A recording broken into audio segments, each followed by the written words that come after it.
اللهم اجعل في قلبي نورا. اپنے گھوڑے پر سوار ہوئی اور اس کے ساتھ چل پڑی.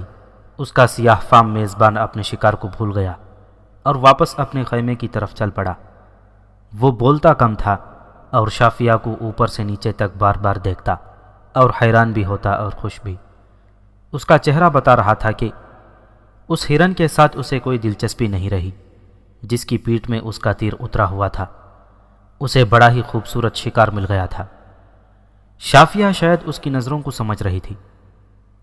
میرا نام زرتوش ہے، راستے میں سردار نے شافیہ کو بتایا. میں ابھی 3-4 دن اسی جنگل میں رہوں گا. جب واپس جاؤں گا تو میرے ساتھ 2-3 ہرن ہوں گے اور شاید ایک شیر بھی. شافیہ کو اس کے شکار کے ساتھ کوئی دلچسپی نہیں تھی. وہ اس سے صرف راستہ سمجھنا چاہتی تھی. وہ اس سے پوچھ رہی تھی کہ وہ اس جنگل سے خیریت سے نکل بھی جائے گی یا نہیں. میں اپنے آدمی تمہارے ساتھ بھیج دوں گا، زرتوش نے کہا. وہ تمہیں خطرناک علاقے سے نکال کر واپس آئیں گے.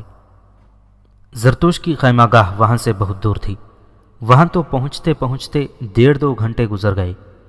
وہاں 4-5 خیمے لگے ہوئے تھے اور ان کے باہر 5-7 آدمی کوئی نہ کوئی کام کر رہے تھے. زرتوش نے شافیہ کو بتایا کہ وہ سب اس کے نوکر چاکر ہیں اور ان میں باورچی بھی ہے. ایک خیمہ جو دوسروں سے بڑا اور شکل و صورت میں مختلف تھا الگ تھلگ نظر آ رہا تھا. پوچھنے کی ضرورت نہیں تھی، یہ زرتوش کا خیمہ تھا. زرتوش اور شافیہ گھوڑوں سے اترے اور نوکر دوڑے آئے اور گھوڑے انہوں نے پکڑ لیے. زرتوش شافیہ کو اپنے خیمے میں لے گیا. فرش پر ایک بستر بچھا ہوا تھا. نیچے روئی کے گدے تھے اور ان پر بڑی خوبصورت اور قیمتی چادر بچھی ہوئی تھی. خیمے میں کچھ اور چیزیں بڑے قرینے سے اور سلیقے سے رکھی ہوئی تھیں. زرتوش نے شافیہ کو بستر پر بٹھایا اور ایک خادم کو بلا کر کہا کہ وہ کھانا لے آئے. کھانا آیا تو شافیہ دیکھ کر حیران رہ گئی. یہ بھنے ہوئے مختلف پرندے تھے. یہ اتنے زیادہ تھے کہ 10-12 آدمی کھا سکتے تھے. ان کے ساتھ روٹی نہیں تھی. شکار پر آ کر میں صرف شکار کھایا کرتا ہوں، زرتوش نے کہا. تم بھی یہ پرندے کھاؤ گی، روٹی نہیں ملے گی، نہ تمہیں روٹی کی ضرورت محسوس ہوگی. خادم پھر آیا اور ایک سراہی اور 2 پیالے رکھ کر چلا گیا. زرتوش نے سراہی سے دونوں پیالے بھرے اور ایک پیالہ شافیہ کے آگے کر دیا. شافیہ بو سے سمجھ گئی کہ یہ شراب ہے. اس نے شراب پینے سے انکار کر دیا. کیوں؟ زرتوش نے حیرت سے کہا. شیخ الجبل حسن بن صباح کی حور ہو، تم شراب پینے سے انکار کرتی ہو، کیا اس کی کوئی خاص وجہ؟ ہاں، اس کی ایک وجہ ہے، شافیہ نے کہا. مجھے ایک بزرگ نے بتایا تھا کہ شراب چہرے کی رونق ختم کر دیتی ہے. میں بڑھاپے میں بھی جوانوں جیسی رہنا چاہتی ہوں. شافیہ محتاط تھی کہ اس کے منہ سے یہ نہ نکل جائے کہ وہ مسلمان ہے. وہ کھانا کھاتے رہے اور باتیں کرتے رہے. زرتوش نے بہت اصرار کیا کہ وہ تھوڑی سی شراب پی لے، لیکن اس نے نہ پی. کھانے سے فارغ ہوئے اور نوکر برتن اٹھا کر لے گیا تو شافیہ نے زرتوش سے کہا کہ وہ اب اسے راستہ سمجھا دے. کیا جلدی ہے؟ زرتوش نے کہا. تم اسی وقت تو روانہ نہیں ہو سکتی. میں اسی وقت روانہ ہونا چاہتی ہوں، شافیہ نے کہا. صبح تک میں اپنی منزل کے کچھ اور قریب ہو جاؤں گی. میں رات ضائع نہیں ہونے دوں گی. میری میزبانی کا تقاضا کچھ اور ہے، زرتوش نے کہا. میں اپنے قبیلے کے رسم و رواج کا پابند ہوں. میرے خادم سارے قبیلے میں مشہور کر دیں گے کہ میں نے مہمان کو رات کو رخصت کر دیا تھا. مجھ پر لعنت ہے کہ میں مہمان کو، اور وہ بھی ایک عورت کو، رات کو ہی رخصت کر دوں. تو پھر مجھے راستہ بنا کر دکھائیں، شافیہ نے کہا. سورج غروب ہو گیا تھا اور خیمے میں مٹی کے 2 دیے جلا کر رکھ دیے گئے تھے. زرتوش نے ایک نوکر کو بلایا اور اسے کہا کہ وہ گز بھر سفید کپڑا لے آئے اور جلی ہوئی لکڑی کے 2-3 کوئلے بھی لیتا آئے. کپڑا آ گیا جو ایک چادر سے پھاڑا گیا تھا. نوکر 3-4 کوئلے بھی رکھ کر خیمے سے نکل گیا. زرتوش نے یہ کپڑا لکڑی کی اس چوکی پر رکھا جس پر کچھ دیر پہلے انہوں نے کھانا کھایا تھا.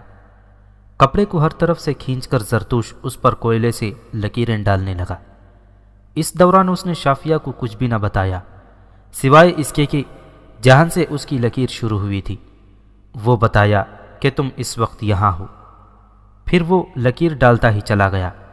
یہ سیدھی لکیر نہیں تھی بلکہ ٹیڑھی میڑھی سی تھی، اور زرتوش اس پر کچھ نشان بھی لگاتا جا رہا تھا۔ بہت دیر بعد کپڑے پر کئی ایک لکیریں اس طرح بن گئیں جس طرح نقشے پر دریا دکھائے جاتے ہیں۔ اس نے یہ کپڑا شافیہ کو دکھایا اور کہا کہ یہ کپڑا وہ اپنے ساتھ لے جائے، اور اس کے بغیر وہ اپنی منزل تک نہیں پہنچ سکے گی۔ زرتوش نے اسے بتانا شروع کر دیا کہ اس راستے پر اس سمت کو جائے گی تو اتنی دور ایک چشمہ ملے گا۔ اس طرح وہ اسے تفصیلات بتاتا رہا، اور پھر یہ بھی بتایا کہ اس مقام پر آ کر ہستانی علاقہ شروع ہو جاتا ہے، اور اس میں فلاں فلاں نشانیاں دیکھ کر راستہ دیکھنا ہوگا۔ شافیہ نے محسوس کیا کہ راستہ زبانی یاد نہیں رکھا جا سکتا تھا، کپڑا ساتھ ہونا لازمی تھا۔ اسے امید تھی کہ اس کا میزبان اسے کہے گا کہ یہ کپڑا اپنے پاس رکھنا اور اسے دیکھ دیکھ کر چلنا، لیکن میزبان نے کپڑا تہہ کر کے اپنے چوغے کے اندر والی جیب میں رکھ لیا تھا۔ کیا یہ کپڑا مجھے نہیں دو گے؟ شافیہ نے پوچھا۔ تمہارے لیے ہی تو یہ ٹیڑھی سیدھی لکیریں ڈالی ہیں، زرتوش نے جواب دیا، لیکن ایک شرط ہے، جو پوری کرو گی تو یہ کپڑا تمہارے حوالے کر دوں گا، اور اپنے 2 آدمی تمہارے ساتھ محافظوں کے طور پر بھیجوں گا۔ کھانے پینے کا ایسا سامان ساتھ دوں گا جو تم نے حسن بن صباح کی جنت میں بھی کبھی نہیں کھایا ہوگا۔ شافیہ نے صاف طور پر محسوس کیا کہ اس شخص کا لب و لہجہ بدلا ہوا ہے۔ اس کے چہرے پر اور آنکھوں سے بھی کوئی اور ہی تاثر آ گیا تھا۔ اس پر شراب کا نشہ بھی طاری ہو گیا تھا۔ شرط کیا ہے؟ شافیہ نے پوچھا۔ آج رات تم میری مہمان ہوگی، زرتوش نے بازو لمبا کر کے شافیہ کو اپنے بازوؤں میں لیتے ہوئے کہا۔ کل رات بھی تم میرے ساتھ گزارو گی۔ اب خود ہی سمجھ لو کہ میری شرط کیا ہے۔ ہاں، میں سمجھ گئی ہوں، شافیہ نے کہا۔ تم میری عصمت اور آبرو کا سودا کر رہے ہو۔ اگر میں یہ سودا قبول نہ کروں تو ہمیشہ میرے ساتھ رہو گی، زرتوش نے کہا۔ میں تمہیں اپنی لونڈی بنا کر رکھوں گا۔ اگر مجھے پریشان کرو گی یا بھاگنے کی کوشش کرو گی تو میں تمہیں بڑی ہی بری موت ماروں گا۔ کیا تم بھول گئے ہو کہ میں کون ہوں؟ شافیہ نے کہا۔ میں شیخ الجبل کی بڑی قیمتی ملکیت ہوں۔ تم جانتے ہو حسن بن صباح اللہ کا اتارا ہوا امام ہے، اور اس میں اتنی طاقت ہے کہ اسے پتہ چل جائے گا کہ میں کہاں ہوں۔ تم یہ نہیں جانتے کہ وہ تمہیں کس انجام کو پہنچائے گا۔ آدھا زمین میں گاڑ کر وہ تم پر خونخوار کتے چھوڑ دینے کا حکم دے گا، اور تمہارے قبیلے کی تمام لڑکیوں کو یہاں سے اٹھوا کر قلعہ علموت میں اکٹھا کر لے گا۔ جانتا ہوں، زرتوش نے کہا، بڑی اچھی طرح جانتا ہوں۔ حسن بن صباح اللہ کا نہیں، ابلیس کا بھیجا ہوا امام ہے، اور اس کے پاس وہی طاقت ہے جو ابلیس کے پاس ہوتی ہے، اور مجھ جیسے سردار ایسی طاقت سے محروم ہوتے ہیں۔ تم جس عصمت اور آبرو کا سودا قبول نہیں کر رہی، وہ عصمت اور آبرو تمہارے پاس ہے ہی نہیں۔ میں نے تم جیسی حسین لڑکیاں تو دیکھی ہیں، لیکن کبھی کسی کو ہاتھ لگا کر نہیں دیکھا۔ میں تمہیں کسی دھوکے میں نہیں رکھنا چاہتا۔ زندگی میں پہلی بار تم جیسی شگفتہ کلی میرے ہاتھ آئی ہے۔ میں تمہارے حسن اور جوانی سے پورا لطف اٹھاؤں گا۔ کیا تم میری اس شرافت کی قدر نہیں کرو گی کہ میں نے تمہیں صرف 2 راتیں رکھنے کے لیے کہا ہے؟ بس اس کے بعد تم آزاد ہو، اور میرے آدمی تمہارے ساتھ جائیں گے۔ میں نے بڑے ہی بدصورت اور شیطان فطرت آدمی دیکھے ہیں، شافیہ نے کہا، لیکن کبھی کسی کے ساتھ وابستہ نہیں پڑا۔ تم پہلے بدصورت آدمی ہو جس کے جال میں پھنسی ہوں۔ تم 2 راتیں کہتے ہو، میں 2 لمحے بھی یہاں ٹھہرنا گوارا نہیں کروں گی۔ اپنا انجام سوچ لو۔ زرتوش طنزیہ سی ہنس پڑا اور شافیہ کے کندھے پر ہاتھ رکھ دیا۔ میں نے تمہیں پہلی نظر دیکھا تو یقین نہیں آیا تھا کہ تم انسان ہو، زرتوش نے کہا۔ پھر یقین ہو گیا کہ تم انسان ہی ہو۔ یہ بتا دو کہ تم یہاں اکیلی کس طرح آئی ہو اور کس طرح راستہ بھول گئی ہو۔ یہ سن لو کہ تم میری شرط پوری کیے بغیر یہاں سے جا نہیں سکو گی۔ اگر جان کی بازی لگاؤ گی تو میں تمہیں مرنے نہیں دوں گا۔ بولو، کہاں سے آئی ہو اور کہاں جا رہی ہو؟ شافیہ گہری سوچ میں کھو گئی۔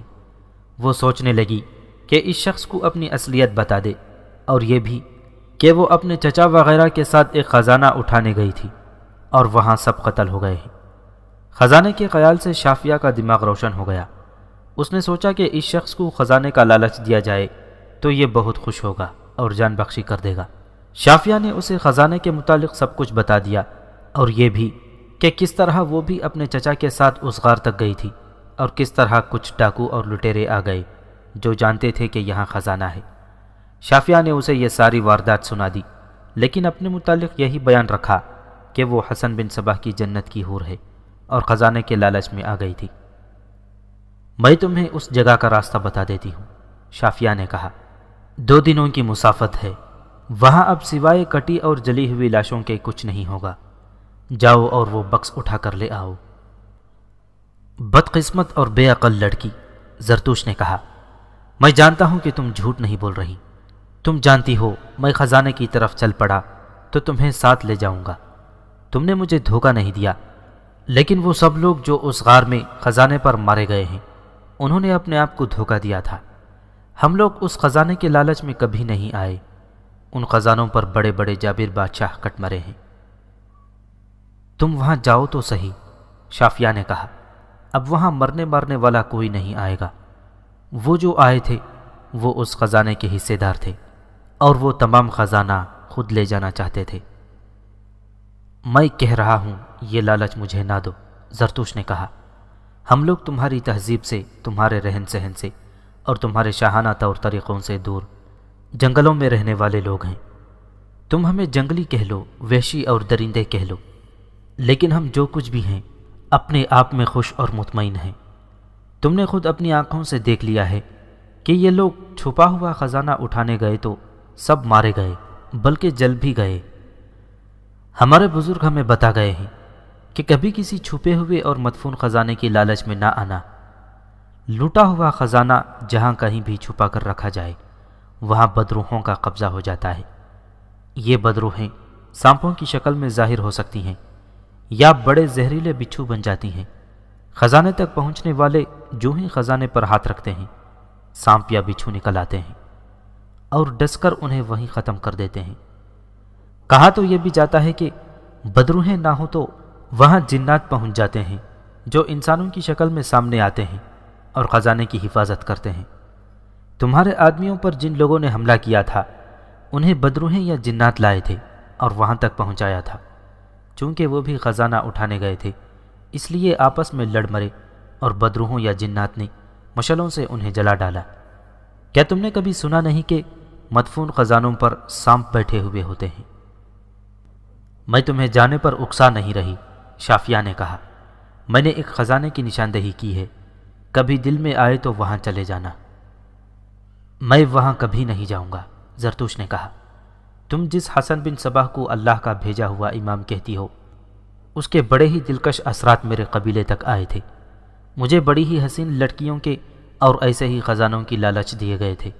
حسن بن صباح کے بھیجے ہوئے آدمی اس امید پر آئے تھے کہ قبیلے کا سردار جال میں آ گیا تو سمجھو پورا قبیلہ ہاتھ آ گیا۔ میرا قبیلہ جنگجو ہے، شہ سوار ہے۔ حسن بن صباح مجھے اور میرے قبیلے کو اپنی طاقت بنانا چاہتا تھا۔ میں نے اپنا مذہب نہیں چھوڑا، ہمارے کچھ اپنے عقیدے ہیں۔ ہاں، اسلام کا کچھ اثر قبول کیا ہے، وہ اس لیے کہ اسلام کوئی لالچ نہیں دیتا، اسلام کوئی لالچ قبول نہیں کرتا۔ اگر مسلمانوں کے سلطان حکمرانی کو دماغ پر سوار کر لیں اور ان کے امیر امارت کو اپنا نشہ بنا لیں تو پھر حسن بن صباح جیسے ابلیس کامیاب نہ ہوں تو کیوں نہ ہوں؟ ان کی نسبت تو ہم جنگلی اور وحشی اچھے ہیں جنہوں نے حسن بن صباح کی ابلیسیت کو قبول نہیں کیا۔ ایک بات سنو، شافیہ نے کہا، تم باتیں کتنی اچھی اور عقل کی کرتے ہو لیکن ایک بے بس بھٹکی ہوئی اور کمزور سی لڑکی پر رحم نہیں کرتے۔ تو نے مجھے حسن بن صباح سے ڈرانے کی کوشش کی ہے، زرتوش نے کہا۔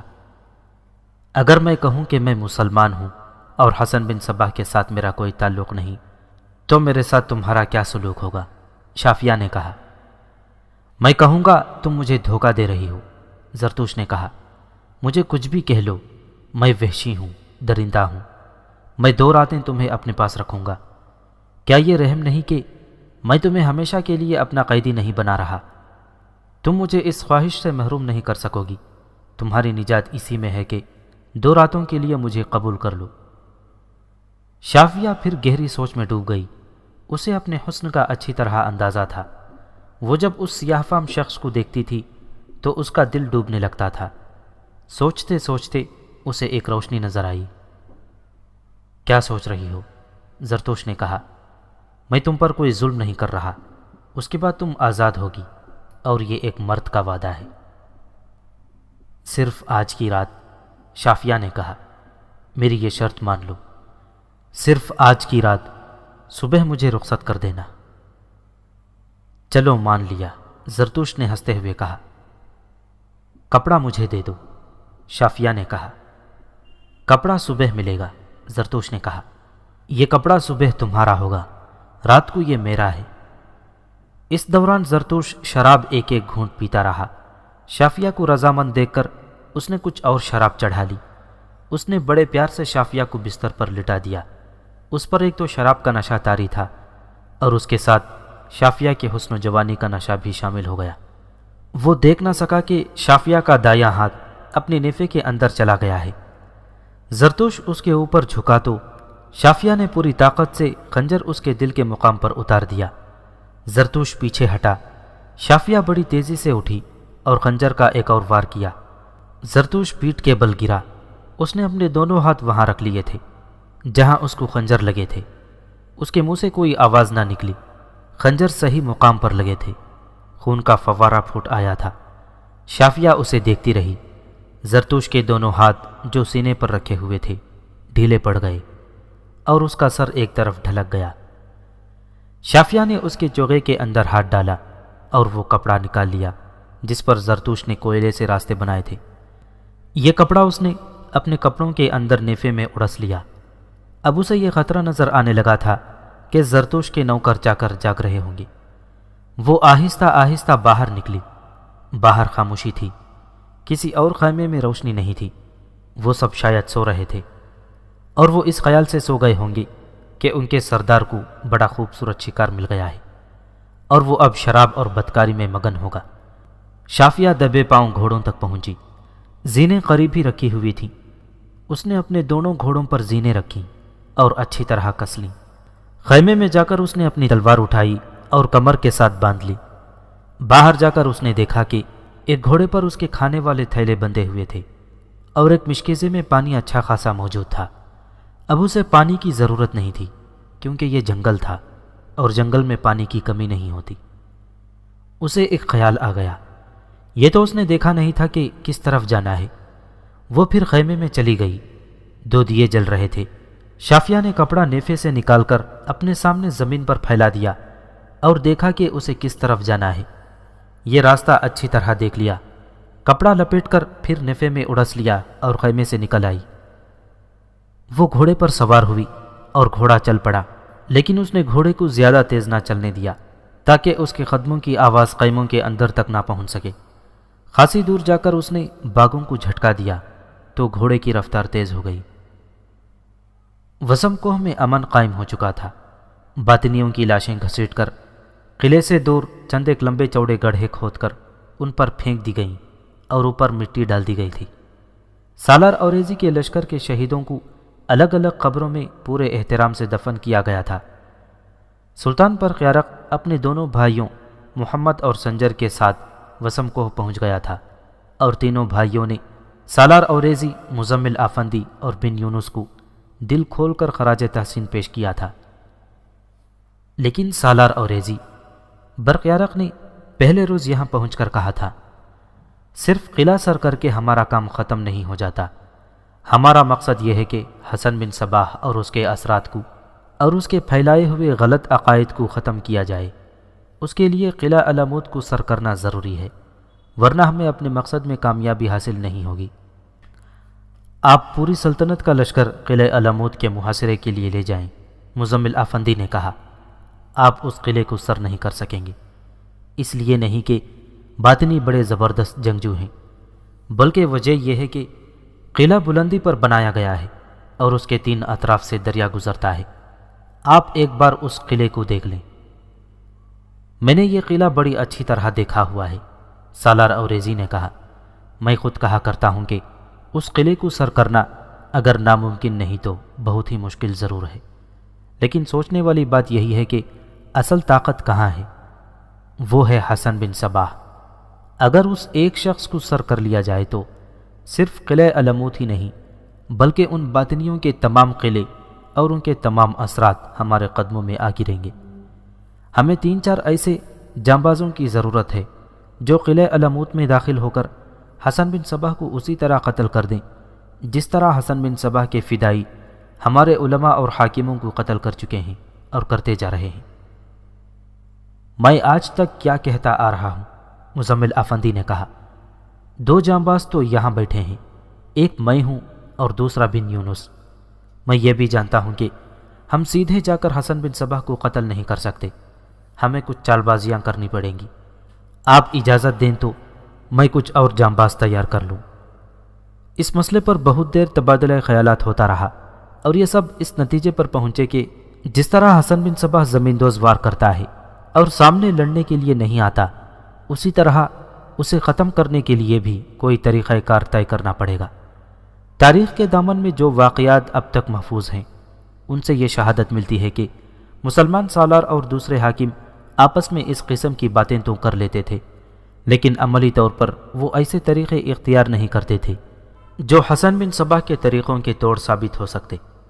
مسلمان میدان جنگ میں لڑنے کی مہارت اور جذبہ رکھتے تھے، لیکن حسن بن صباح لشکروں کی دو بدو لڑائی کا قائل نہیں تھا۔ وہ سانپوں اور بچھوؤں کی طرح ڈنک مارا کرتا تھا۔ پہلے بیان ہو چکا ہے کہ اس نے اپنے فدائی تیار کر رکھے تھے اور وہ فدائی زہریلے ناگوں اور بچھوؤں جیسے ہی تھے۔ سلطان برقیارق نے اپنا ایک مسئلہ پیش کر دیا۔ اس نے کہا کہ اس کی صحت اس قائل نہیں رہی کہ سلطانی کے فرائض خوش اسلوبی سے سر انجام دے سکے۔ مسلمان مورخوں میں سے اکثر نے تو سلطان برقیارق کی بیماری کا ذکر کیا ہی نہیں، اور جن 2 مسلمان مورخوں نے ذکر کیا ہے وہ اتنا ہی کیا ہے کہ سلطان برقیارق علیل ہو گیا تھا۔ البتہ ایک یورپی تاریخ دان جیمز سٹیفن نے تفصیلی ذکر کیا ہے۔ اس نے لکھا ہے کہ سلطان برقیارق ذہنی طور پر ٹھیک نہیں رہا تھا۔ اس نے لکھا کہ سلطان برقیارق ایک باطنی لڑکی کے زیر اثر آ گیا تھا اور اس نے اس دوران بڑے غلط فیصلے کیے تھے اور اپنی ماں تک کی بے ادبی کی تھی۔ برقیارق نے اس لڑکی کو جو اس کی بیوی بن گئی تھی اپنے ہاتھوں قتل کیا تھا، اور اس سے برقیارق کے ضمیر سے گناہ کا بوجھ اتر جانا چاہیے تھا، لیکن ایسا نہ ہوا۔ خانہ جنگی کا بوجھ بھی برقیارق نے اپنے ذمے لے رکھا تھا۔ اس نے اپنی ماں کے قدموں میں جا سر رکھا تھا اور معافیاں مانگی تھی۔ اس نے اللہ تبارک و تعالیٰ کی بہت عبادت کی تھی اور وہ اپنے گناہوں کی بخشش مانگتا رہتا تھا۔ لیکن خانہ جنگی میں جو لوگ مارے گئے تھے، برقیارق اپنے آپ کو ان سب کا قاتل سمجھتا تھا۔ اس نے سلطنت کے امور کے سلسلے میں بڑے اچھے فیصلے کیے تھے اور اس نے اپنی زندگی سلطنت کے استحکام کے لیے اور عوام کی خوشحالی کے لیے اور حسن بن صباح کی تباہی کے لیے وقف کر دی تھی۔ اسے علماء نے یقین دلا دیا تھا کہ اللہ تبارک و تعالیٰ نے اس کے گناہ معاف کر دیے ہیں، لیکن جب وہ تنہا ہوتا تو اپنے ضمیر کا سامنا کرنے سے گھبراتا اور پریشان ہو جاتا تھا۔ یہ ایسا ذہنی مرض تھا جس نے اس کے دماغ پر یعنی سوچنے کی قوت پر اور جسم پر بھی اثر کیا۔ اس کی جسمانی حالت یہ ہو گئی تھی کہ جوانی میں ہی وہ بوڑھا نظر آنے لگا تھا۔ طبیبوں نے اس کے علاج میں دن رات ایک کر دیا تھا۔ اسے ایسی ایسی دوائیاں تیار کر دی تھیں جن کا کوئی عام آدمی تصور بھی نہیں کر سکتا تھا، لیکن مرض بڑھتا ہی گیا اور برقیارق ایسے مقام پر آ پہنچا جہاں اس نے محسوس کیا کہ وہ جسمانی اور ذہنی لحاظ سے معذور ہو گیا ہے۔ ہم تینوں بھائیوں نے سلطنت آپس میں تقسیم کر لی تھی، برقیارق نے کہا۔ مجھے توقع تو یہ تھی کہ یہ تقسیم سلطنت کے اندرونی مسائل اور دفاعی ضروریات کے لیے اچھی ثابت ہوگی۔ یہ اچھی ہی ثابت ہو رہی تھی کیونکہ ہم تینوں بھائیوں میں اتفاق اور اتحاد قائم رہا اور انہوں نے میرے ہی فیصلوں کو تسلیم کیا۔ لیکن میں اب شدت سے محسوس کر رہا ہوں کہ میں اب سلطنت کا کاروبار سنبھالنے کے قابل نہیں رہا۔ میں تم سب سے مشورہ نہیں لے رہا بلکہ فیصلہ سنا رہا ہوں کہ آج سے میرے دونوں بھائی محمد اور سنجر سلطنت کے سلطان ہوں گے اور سلطنت 3 کے بجائے 2 حصوں میں تقسیم ہوگی، لیکن اس کا مرکز مرو میں ہی رہے گا۔ سب پر سناٹا سا طاری ہو گیا۔ برقیارق کا یہ فیصلہ اچانک اور غیر متوقع تھا۔ سالار اوریزی نے برقیارق کے اس فیصلے کے خلاف کچھ کہا اور دوسروں نے اس کی تائید کی لیکن برقیرق اپنے فیصلے پر قائم رہا اور اس نے یہ بھی کہا کہ تم لوگ میرے معاملے میں جذبات میں آ گئے تو اس کا سلطنت کو نقصان ہو سکتا ہے۔ کچھ دیر بحث مباحثہ جاری رہا، لیکن برقیرق نے سختی سے اپنا آخری فیصلہ ایک بار پھر سنایا اور سب کو خاموش کر دیا۔ میں سلطنت سے لا تعلق نہیں ہو جاؤں گا، برقیرق نے کہا۔ جہاں کہیں تمہیں میری ضرورت محسوس ہوئی میں پہنچوں گا، اور میری جان اور میرا مال سلطنت کے لیے وقف رہے گا۔ برقیرق بظاہر خوش و خرم نظر آتا تھا اور وہ ہر بات بڑے ہی خوشگوار انداز میں کرتا تھا۔ اس نے اگر کبھی اپنی بیماری کا ذکر کیا تو اس میں مایوسی اور اداسی کی جھلک نہیں تھی۔ اس نے مزمل کی طرف دیکھا اور اس کے ہونٹوں پر مسکراہٹ آ گئی۔ مزمل، برقیرق نے مسکراتے ہوئے کہا، شمونا میرے ساتھ آئی تھی اور وہ میرے ساتھ واپس نہیں جائے گی۔ میں حیران ہوں کہ راستے میں اس نے میرے ساتھ کوئی ایسی بات نہیں کی جس سے یہ ظاہر ہوتا کہ وہ اب تمہارے ساتھ شادی کر ہی لینا چاہتی ہے، بلکہ وہ ایک ہی بات کرتی ہے کہ وہ جو جہاد کرنا چاہتی ہے اس کا اسے موقع نہیں مل رہا۔ کیا تم پسند نہیں کرو گے کہ وسم کوہ کی فتح کی خوشی میں تمہارا نکاح آج ہی پڑھا دیا جائے؟ سب نے خوشی کا اظہار کرتے ہوئے برقیرق کی تائید کی۔ یہ شادی بہت عرصہ پہلے ہو جانی چاہیے تھی اور ہونی ہی تھی، لیکن مزمل اور شمونا پر ایسی کیفیت طاری رہتی تھی کہ شادی کو وہ نظر انداز کرتے چلے آ رہے تھے۔ دونوں نے اپنی زندگی کا ایک ہی مقصد بنا لیا تھا، اور وہ تھا حسن بن صباح کا قتل اور باطنیوں کا قلع قمع۔ مزمل اور شمونا جوانی کے آخری مرحلے میں داخل ہو چکے تھے۔ شمونا کو جب اطلاع ملی تھی کہ وسم کو فتح کر لیا گیا ہے اور اس میں مزمل آفندی اور بن یونس کا خاصا ہاتھ ہے اور ان دونوں نے کامیابی سے باطنیوں کو دھوکہ دیا ہے، تو وہ اڑ کر مزمل کے پاس پہنچ جانا چاہتی تھی، لیکن اکیلے وہاں تک جانا ممکن نہ تھا۔ اسے پتہ چلا کہ سلطان برقیرق وسم کوہ جا رہا ہے تو وہ فوراً برقیرق کے پاس جا پہنچی اور کہا کہ وہ بھی جانا چاہتی ہے۔ اس طرح برقیرق اسے اپنے ساتھ لے آیا تھا۔ اسی شام وسم کوہ میں مزمل اور شمونا کی شادی ہو گئی۔ اگلے روز برقیرق نے واپس جانے کا فیصلہ کر لیا۔ اسے محمد اور سنجر کے ساتھ ایک روز بعد مرو کے لیے روانہ ہو جانا تھا۔ یہ لوگ دوپہر کا کھانا کھا رہے تھے۔ کوئی سلطان پسند نہیں کرتا کہ وہ جب کھانے پر بیٹھا ہوا ہو تو دربان اندر آ کر اسے یہ اطلاع دے کہ فلاں شخص آیا ہے یا فلاں واقعہ ہو گیا ہے، لیکن برقیرق نے اپنے دربانوں کو کہہ رکھا تھا کہ وہ کھانے پر بیٹھا ہو یا گہری نیند سویا ہوا ہو، کوئی خاص واقعہ ہو جائے یا کوئی خاص آدمی اسے ملنے آ جائے تو اسے جگا لیا جائے۔ یہ دربانوں کی ثوابدید پر تھا کہ وہ ملاقاتیوں کی چھان بین کر کے دیکھیں کہ یہ ملاقات فوری طور پر ضروری ہے یا نہیں۔ قلعہ وسم کوہ میں برقیرق کھانے پر بیٹھا ہوا تھا۔ اس کے ساتھ اس کے دو بھائی تھے، سالار اوریزی تھا، مزمل آفندی اور بن یونس تھے، اور وسم کوہ کا نیا امیر بھی تھا جسے برقیرق نے مقرر کیا تھا۔ دربان اندر آیا اور کہا کہ ایک خاتون بہت ہی بری حالت میں آئی ہے اور کہتی ہے کہ بہت عرصے سے سفر میں تھی اور مرتے مرتے منزل پر پہنچی ہے۔ برقیرق نے کہا کہ اسے فوراً اندر بھیج دو۔ ایک جوان سال عورت کھانے کے کمرے میں داخل ہوئی۔ اس کے کپڑوں پر گرد اٹی ہوئی تھی۔ اس کے چہرے سے پتہ چلتا تھا جیسے لاش قبر سے نکل آئی ہو۔ اس کی آنکھیں نیمواں تھیں اور اس کا منہ کھلا ہوا تھا۔ اگر دربان اسے سہارا نہ دیتا تو وہ گر پڑتی۔ برقیرق کے کہنے پر اسے بٹھا دیا گیا اور اس سے پوچھا کہ وہ کون ہے۔ میرا نام شافیہ ہے۔ عورت نے بڑی ہی مشکل سے یہ الفاظ باہر کو دھکیلے۔ میں یہیں کی رہنے والی ہوں اور ابو جندل کی بھتیجی ہوں۔ اتنا کہہ کر وہ ایک طرف کو لڑک گئی۔ وہ بے ہوش ہو چکی تھی۔ اسے اٹھا کر فوراً طبیب کے پاس لے جاؤ، برقیرق نے کہا۔ یہ بیمار تو ہے ہی، بھوکی اور پیاسی بھی لگتی ہے۔ یہ ہوش میں آ جائے تو اسے کھانے کو کچھ دے دینا، اس کے بعد میں اگر یہاں ہوا تو مجھے بتانا۔ میں چلا گیا تو سالار اوریزی کو اطلاع دے دینا۔ شافیہ 16-17 دنوں کے بعد وسم کوہ پہنچی تھی۔ برقیرق مرو پہنچا تو اس نے پہلا کام یہ کیا کہ ہر طرف اعلان کروا دیا کہ وہ اب سلطان نہیں اور اب محمد اور سنجر سلطان ہیں۔ برقیارق نے عوام سے مقبولیت حاصل کر لی تھی۔ لوگوں نے یہ فیصلہ سنا تو چمگویاں کرنے لگے۔ بعض یہ سمجھے کہ بھائیوں میں اختلاف پیدا ہو گیا ہے اور چھوٹے دونوں بھائی جیت گئے ہیں۔ انہوں نے بڑے بھائی کو سلطانی سے معزول کر دیا ہے۔ عوام کا یہ رد عمل برقیارق تک پہنچا تو اس نے یہ انتظام کیا کہ سرکاری اہلکار لوگوں کو تمام سلطنت میں یہ بتا دیں کہ یہ فیصلہ اس نے خود بیماری کی وجہ سے کیا ہے اور لوگ محمد اور سنجر کے وفادار ہو جائیں۔ لوگوں کو جب یہ معلوم ہوا کہ برقیارق بیمار ہے تو مسجدوں میں اس کی صحت یابی کی دعائیں ہونے لگیں۔ اس کی بیماری کی خبر تمام تر سلطنت میں پھیل گئی اور اصفہان تک بھی پہنچی۔ اصفہان کی جامع مسجد کا خطیب اس وقت کا ایک بڑا ہی مشہور عالم قاضی ابوالعلا ساجد بن ابو محمد نیشاپوری تھا۔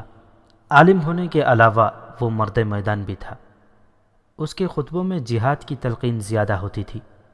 وہ جب خطبہ دیتا تو اس میں الفاظ کا ہیر پھیر اور پیچیدگیاں نہیں ہوتی تھیں، بلکہ ایسی سادہ زبان میں خطبہ دیا کرتا کہ معمولی سے ذہن کے لوگ بھی اصل بات سمجھ جاتے۔ وہ باطنیوں کا بہت بڑا دشمن تھا۔ اسے پتہ چلا کہ برقیارق بیمار ہو گیا ہے اور بیماری نے ایسی صورت اختیار کر لی ہے کہ اس نے سلطانی چھوڑ دی ہے، تو وہ اسی وقت مرو کے لیے روانہ ہو گیا۔ بڑے ہی لمبے سفر کے بعد وہ مرو پہنچا اور برقیارق کا مہمان ٹھہرا۔ برقیارق اسے اپنا دینی اور روحانی پیشوا سمجھا کرتا تھا۔ قاضی ابوالعلا نے برقیارق سے پوچھا کہ اس کی بیماری کیا ہے۔ وہ دیکھ رہا تھا کہ برقیارق وقت سے پہلے مرجھا گیا ہے، لیکن اسے ظاہری طور پر کوئی بیماری نہیں۔ برقیارق نے اسے بتایا کہ وہ خود نہیں سمجھ سکتا کہ اس کے ذہن پر کیا اثر ہو گیا ہے، کہ وہ کھویا کھویا سا رہتا ہے اور یوں خوف محسوس کرتا ہے جیسے کوئی ناخوشگوار واقعہ یا حادثہ ہونے والا ہو۔ قاضی ابوالعلا نے اس سے تمام علامات پوچھیں اور اس کے طبیب کو بلوایا۔ طبیب آیا تو قاضی نے طبیب سے پوچھا کہ اس نے برقیارق میں کیا بیماری دیکھی ہے۔ یہ پتہ چل جاتا تو میں اب تک انہیں صحت یاب کر چکا ہوتا۔ طبیب نے کہا، میں اپنا تمام تر علم اور تجربہ آزما چکا ہوں، لیکن سلطان ٹھیک نہیں ہو رہے۔ معلوم ہوتا ہے کہ ان کے ذہن اور دل پر کوئی ایسا بوجھ ہے جسے یہ بیان نہیں کر سکتے یا سمجھ ہی نہیں سکتے۔